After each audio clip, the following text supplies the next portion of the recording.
At 79 years old, Linda Ronstadt finally opened up about the 7 singers she wanted to sleep with. I think when you sing with somebody, it's a very intimate relationship. It's almost like... From a future Star Wars creator to a sitting governor, from comedy legends to rock gods, her romantic history read like a Hollywood screenplay.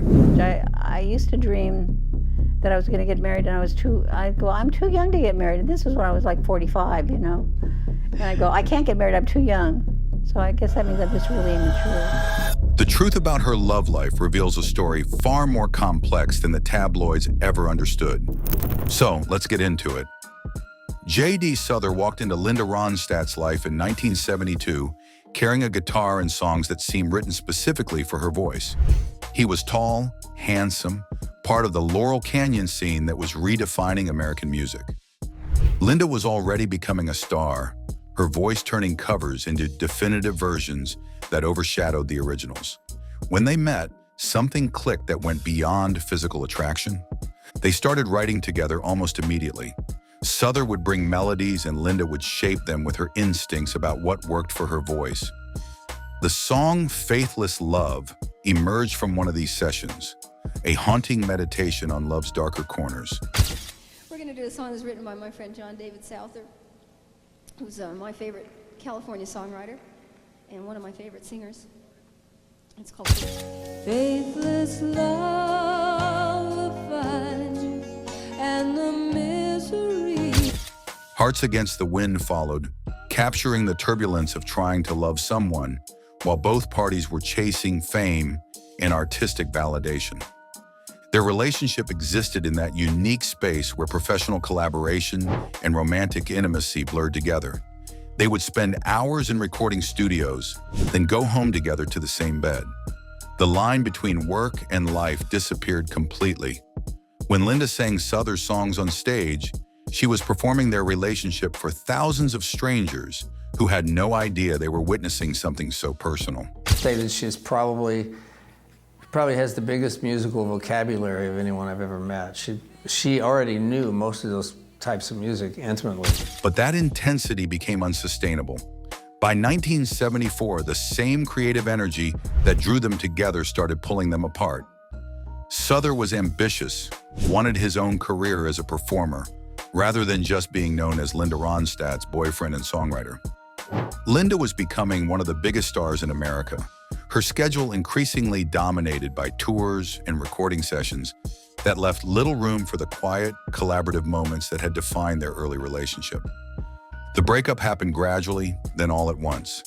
They remained professional, continued to respect each other's work, but the romantic connection dissolved like sugar in hot water.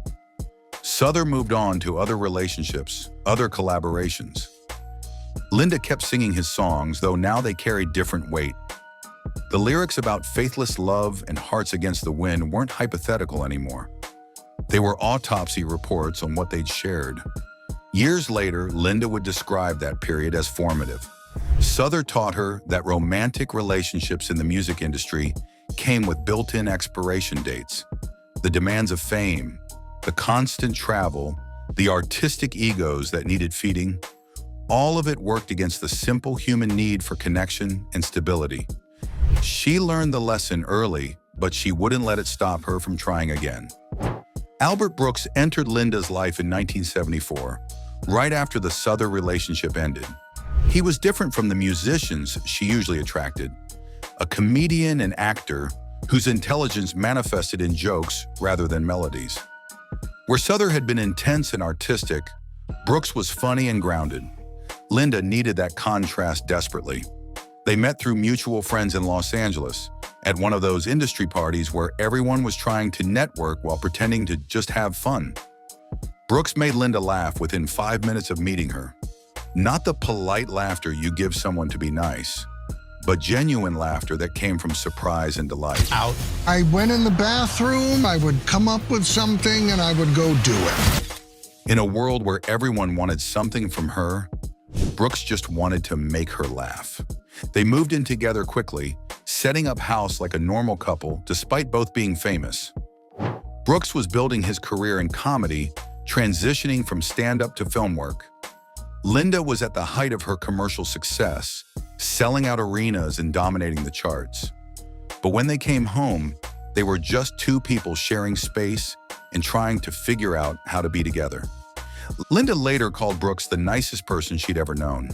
That assessment carried weight because she'd known a lot of people by then. Musicians, executives, handlers, hangers-on. The music industry was full of people who performed niceness as a business strategy. Brooks was genuinely kind, considerate, emotionally available in ways that were rare among men in entertainment. But niceness wasn't enough.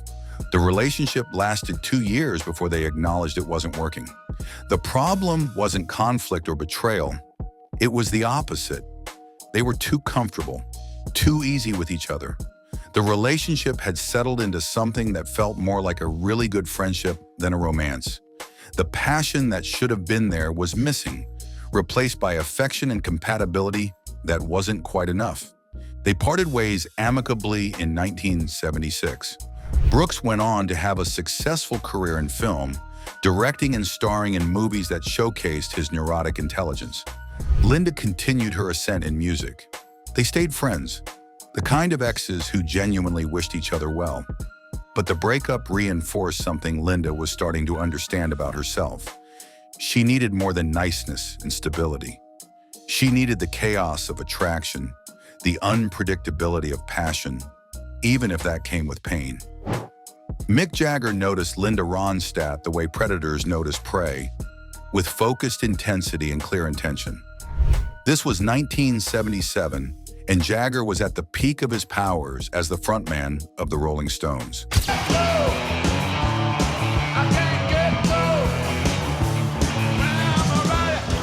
He had conquered rock and roll, bedded countless women, become a living embodiment of sex, freedom, and rock star excess. Linda was intrigued despite knowing better. Their affair started backstage at a concert. Jagger turned on the charm that had seduced half of Hollywood, and Linda found herself drawn in, despite all her instincts screaming warnings. He was magnetic in person, his energy filling whatever room he occupied. The age difference didn't matter. The fact that he was essentially emotionally unavailable didn't matter. Linda wanted to see what it was like to be with someone that dangerous. The relationship existed mostly in stolen moments. Jagger was touring constantly, living out of hotels, maintaining his image as rock royalty. Linda was equally busy with her own career, but she made time when Jagger called. They would meet in various cities, spend intense nights together, then separate again for weeks. It was passionate and exciting and completely unsustainable. The media loved it. Photographers caught them together at parties, leaving restaurants, attending events. The tabloids treated their relationship like a spectator sport, manufacturing drama whenever the real story wasn't juicy enough. Linda hated the attention, but accepted it as the price of being with someone that famous. Jagger seemed to enjoy it, or at least tolerate it better than she did. By 1978, Linda realized she was getting nothing from their relationship except headlines and heartache. Jagger was never going to commit to anyone, certainly not to her. He was built for serial romance, for moving from woman to woman without ever settling down. Linda wanted more than she could offer, and he wanted less than she needed. The math didn't work. The affair ended without much drama. They simply stopped calling each other, stopped making plans. Linda moved on, but the experience left its mark. She'd learned that attraction and compatibility were different things. She'd learned that wanting someone who couldn't give you what you needed was a special kind of torture. Most importantly, she'd learned that rock gods were better admired from a distance than experienced up close. Jerry Brown wasn't supposed to be Linda Ronstadt's type. He was a politician, disciplined and serious, dedicated to public service in ways that seemed antithetical to rock and roll. But when they met in 1979, Linda found herself drawn to exactly those qualities. Brown represented stability, intellect, purpose, everything the music industry wasn't. Long shot? Well, I wouldn't say that I've got it locked up yet. Brown was serving as governor of California, navigating the political landscape with the same intensity Linda brought to her music. He was known for his ascetic lifestyle, sleeping on a mattress on the floor of his apartment, driving a Plymouth instead of the limousine the state provided. Where other men tried to impress Linda with wealth and status, Brown impressed her with his indifference to material things. Their relationship became national news immediately. People magazine put them on the cover, trying to make sense of how a rock star and a politician found common ground. The pairing seemed bizarre on paper. What did a woman who sang about heartbreak for a living have in common with a man who spent his days dealing with state budgets and policy disputes? But behind closed doors, they connected on deeper levels than anyone understood. Linda accompanied Brown on trips, including a controversial visit to Africa, where she performed in places most American artists avoided. She learned about politics, about the machinery of governance, about how power actually worked in America. Brown learned about art, about the emotional truth that music could convey, about the different kind of power that came from moving thousands of people with your voice alone. But the relationship existed under impossible scrutiny. Every public appearance became a political statement. Conservative critics attacked Brown for dating a rock star, claiming it showed poor judgment and lack of seriousness. Music industry people questioned whether Linda was betraying her artistic identity by associating with a politician. The couple couldn't go anywhere without being analyzed, criticized, turned into symbols of something larger than themselves. The pressure eventually became too much. Brown was positioning himself for a presidential run, and having a famous rock star girlfriend was becoming a liability rather than an asset. Linda was tired of being treated as a political accessory, tired of having her choices scrutinized through the lens of Brown's career. In 1979, after less than a year together, they ended the relationship. Brown went on to continue his political career, eventually serving as California's governor again decades later. To Jerry Brown, by the way? Yeah, he was here for Thanksgiving. He was. Yeah. Linda went back to music, but the experience had changed her understanding of what relationships with famous men actually cost. Jim Carrey was nobody when Linda Ronstadt met him in 1983. He was a young comedian performing at the Comedy Store in Los Angeles, working his way through the brutal apprenticeship that every comic faced in that era. Oh, the night we met was at the Comedy Store, and I heard that Linda Ronstadt needed an opening act, and so I did my show in the original room, and I got a standing ovation. I really slaughtered the room. After the show, they started talking, and somehow that conversation led to 8 months together. The age and status difference was significant. Linda was in her 30s, an established superstar with multiple platinum albums and Grammy Awards. Carrey was in his early 20s, unknown, grinding through open mic nights and hoping for his break. But Linda saw potential in him, saw the intelligence and creativity beneath the rubber-faced comedy routines. She encouraged him, believed in him when the industry hadn't noticed him yet. Carrey later described Linda as an absolutely incredible human being, someone who showed him kindness and support during a difficult period in his career.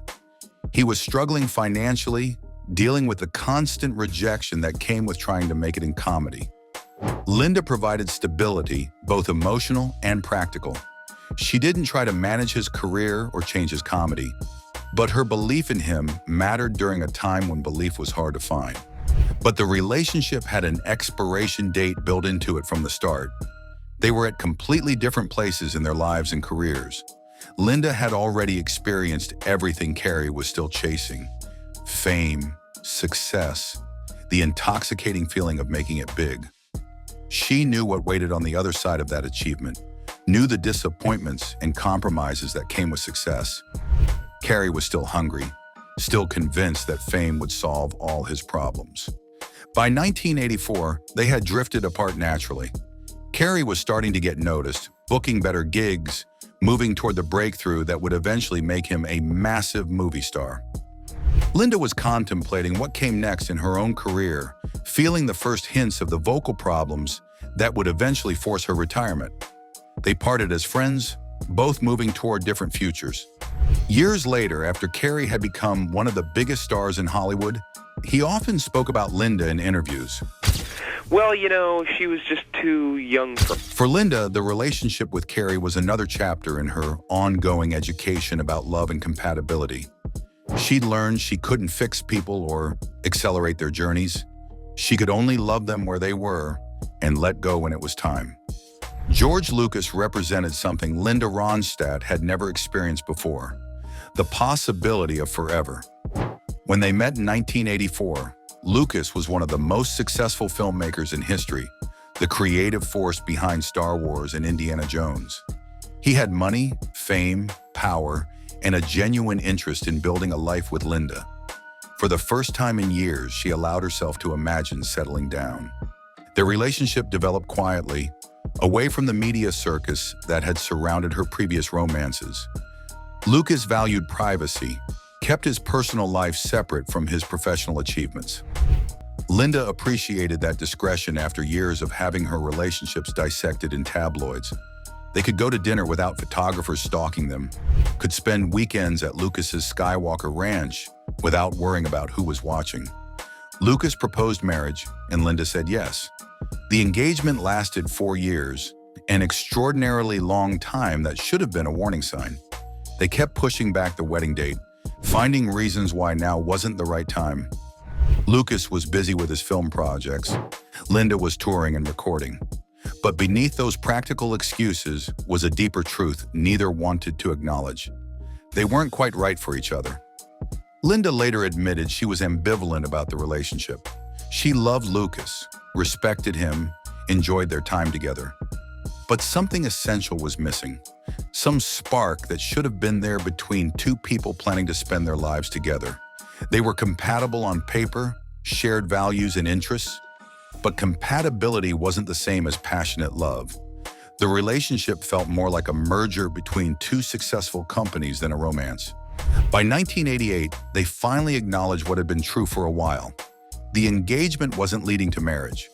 They were staying together out of inertia and genuine affection, but not out of the kind of love that makes people desperate to commit. The breakup was amicable, another in Linda's growing collection of relationships that ended without drama or betrayal. Just two people recognizing they wanted different things from life. The failed engagement with Lucas taught Linda something crucial about herself. She'd always assumed that if she found the right person, someone successful, intelligent, kind, compatible, everything else would fall into place. But the Lucas relationship proved that even when you found someone who checked every box on paper, the heart didn't necessarily cooperate. Sometimes there was no good reason why things didn't work. Sometimes they just didn't. Aaron Neville entered Linda's life in 1989 as a musical collaborator on the album Cry Like a Rainstorm, Howl Like the Wind. But I know I love you. He was an R&B legend, his falsetto voice instantly recognizable to anyone who'd listened to radio in the previous 3 decades. Linda wanted to do something different, blend her rock sensibilities with Neville's soul sound. What started as a professional partnership evolved into something more complicated.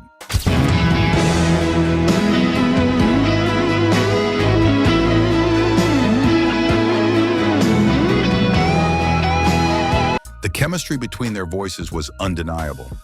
When Linda and Neville sang together, something magical happened. Their vocal styles complemented each other in ways that surprised even seasoned producers. The album became a massive success, producing hit singles and earning Grammy nominations. But the artistic connection bled into personal territory, and soon they were involved romantically as well as professionally. The relationship existed in a strange space between public and private. They toured together, performed duets on national television, gave interviews as a musical team. But they kept the romantic aspect relatively quiet, neither confirming nor denying what people suspected. Linda had learned from her previous high-profile romances that media attention poisoned intimacy. With Neville, she tried to protect what they had by keeping it ambiguous. But the relationship carried complications that had nothing to do with media scrutiny. Neville was married when they met, though his marriage was reportedly troubled. Linda found herself in the uncomfortable position of being the other woman, even as his marriage was ending. The situation violated her values, made her question what she was doing and why. She'd always prided herself on being ethical, on not causing harm to others. This relationship put her in moral territory she didn't like. By 1992, whatever they'd shared had run its course. Neville's personal life was too complicated. Linda's career was entering a new phase. They'd made beautiful music together, but that artistic magic didn't translate into sustainable romance. They remained on good terms professionally, occasionally performing together at special events, but the romantic relationship ended without much public acknowledgement that it had ever existed. The Neville relationship was the last serious romance of Linda's life. After that, she focused increasingly on her career, on exploration of different musical styles, on the artistic challenges that had always mattered more to her than any relationship. She'd learned that love and music didn't mix well for her. She could have one or the other, but not both at the same time. In 1983, while Linda was dating various celebrities and building her career, she made a decision that would haunt her for decades. She performed at Sun City, a resort in South Africa, during the height of apartheid. The international community had imposed a cultural boycott, urging artists not to perform in South Africa as a protest against the racist regime. Linda broke that boycott, and the backlash was immediate and severe. Her defense seemed tone-deaf to critics. She argued that the last place for a boycott was in the arts, that music should transcend politics. She claimed she didn't like being told where she could or couldn't perform, framing it as an issue of artistic freedom rather than moral responsibility. The justification revealed a blind spot in her thinking, an inability or unwillingness to see how her actions supported an oppressive system. Paul Simon and other artists who knew Linda personally defended her, insisting she wasn't racist and genuinely opposed apartheid. But defenders couldn't explain why, if she opposed apartheid, she had chosen to perform at a venue that existed specifically to showcase how supposedly civilized and Western-friendly the regime was. Sun City was propaganda, a glittering resort designed to make apartheid seem less monstrous than it actually was. By performing there, Linda had become part of that propaganda machine. The controversy followed her for years. Anti-apartheid activists protested her concerts in other countries. Fellow musicians criticized her decision in interviews. Linda found herself having to answer questions about Sun City whenever she did press, the incident becoming a permanent stain on her otherwise progressive image. She'd built a reputation as someone who cared about social justice, who used her platform to advocate for causes she believed in. The Sun City performance contradicted that image in ways she couldn't fully repair. Linda eventually acknowledged the performance was a mistake, but the admission came years too late to matter much. The damage was done, both to her reputation and to the broader cultural boycott. Other artists could now point to Linda Ronstadt as justification for their own decisions to break the boycott. If someone that progressive and politically conscious could perform in South Africa, why shouldn't they? The incident taught Linda a lesson she should have already known, that personal freedom and political responsibility sometimes conflict, and choosing personal freedom in those moments has consequences. She'd wanted to perform wherever she wanted without considering the larger implications. That narcissism, however well-intentioned, had made her complicit in apartheid's propaganda efforts. It was a moral failure she couldn't undo, only learn from. 21 years after the Sun City controversy, Linda found herself in another political firestorm. In 2004, she was performing at the Aladdin Theater in Las Vegas when she decided to dedicate the song Desperado to Michael Moore and praise his documentary Fahrenheit 9/11, which was highly critical of President George W. Bush in the Iraq War. Desperado, why don't you come to your senses? The audience's reaction was immediate and split. Some cheered, others booed loudly. After the show, the Aladdin's management made the extraordinary decision to evict Linda from the hotel. They tore down her promotional posters, canceled the rest of her scheduled performances, and essentially banned her from the property. The decision sparked a nationwide debate about whether entertainers should express political opinions and whether venues had the right to punish them for it. Linda didn't back down. She'd learned from the Sun City incident that staying silent about political issues was its own form of complicity. The Iraq War was based on lies. Thousands of Americans were dying, and the Bush administration was avoiding accountability. Michael Moore's documentary had exposed those lies in ways mainstream media wouldn't. Linda felt a responsibility to use her platform to support truth-telling, even if it cost her professionally. The backlash was vicious. Conservative media attacked her, called her washed up and irrelevant, questioned why anyone should care about a rock star's political opinions. Death threats arrived at her management office. Radio stations pulled her music from playlists. The incident proved that the culture wars had reached a point where expressing basic political opinions could destroy your career, even if you'd spent 40 years building it. But Linda also received enormous support. Fellow artists defended her right to free speech, pointed out the hypocrisy of a country that claimed to value freedom while punishing people for expressing opinions. Fans rallied around her, bought her albums in solidarity, showed up at her concerts in other cities. The controversy actually boosted her profile among younger audiences who hadn't previously known her work. The Aladdin incident marked a turning point in Linda's public persona. She'd spent most of her career trying to separate her politics from her music, believing that audiences came to hear her sing rather than hear her opinions. The Vegas eviction proved that separation was impossible. Everything you did as a public figure was political, whether you acknowledged it or not. Staying silent was a political choice just as much as speaking out. In 2009, Linda Ronstadt retired from music. The announcement surprised fans who assumed she'd continue performing as long as she was physically able. But Linda had been dealing with mysterious symptoms for years. Difficulty sustaining notes, tremors that affected her vocal control, a sense that her body was betraying the instrument she'd relied on for 4 decades. She knew something was seriously wrong even before doctors could diagnose it. I'd start to sing and then it would just clamp up. It was like a cramp. It was like it would freeze. My voice would freeze. And I said, there's something wrong with my voice. And people say, oh, you're just a perfectionist. I go, no, there's really something systemically wrong. The initial diagnosis was Parkinson's disease, delivered in 2013. Linda went public with the news, explaining that the disease had progressively destroyed her ability to sing.